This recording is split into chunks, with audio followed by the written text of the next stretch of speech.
നമ്മുടെ ഓരോ ജീവിതത്തിലും യജമാനൻ വരുമെന്നുള്ള ഈ വരവിൻ്റെ കാത്തിരിപ്പാണ് വിശുദ്ധി ഉൽപ്പാദിപ്പിക്കുന്നത്. ആണ് വിശുദ്ധിയെ തികച്ച് നാം കാത്തിരിക്കുക എന്ന് പറയുന്നത്.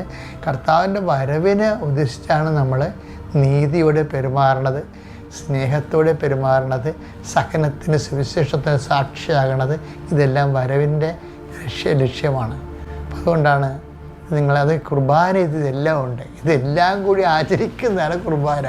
അതുകൊണ്ടാണ് കുർബാനയെ പോലും ദൈവത്തിന് വേറെ ഒന്നും ചെയ്യാൻ പറ്റുന്നത് പറഞ്ഞത്.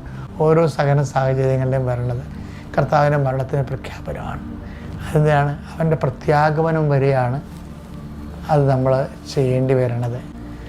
ആഴമായിരുന്ന ഇപ്പോൾ എന്തെങ്കിലും ഒരാൾ നിന്നെ കുറ്റം പറഞ്ഞു, ഒരാൾ നിന്നെ ഇടിച്ചു താത്തി, ഒരാൾ നിന്നെ അപമാനിച്ചു, അപ്പോൾ അതെല്ലാം ഈ മരണത്തിൻ്റെ പ്രഖ്യാപനത്തിലേക്ക് മാറ്റിയിട്ട് നമ്മൾ കർത്താവിൻ്റെ ഉയർപ്പ് വിശ്വസിച്ച് വരവ് കാത്തിരുന്നുകൊണ്ട് അതിജീവിച്ച് മുന്നേറണം.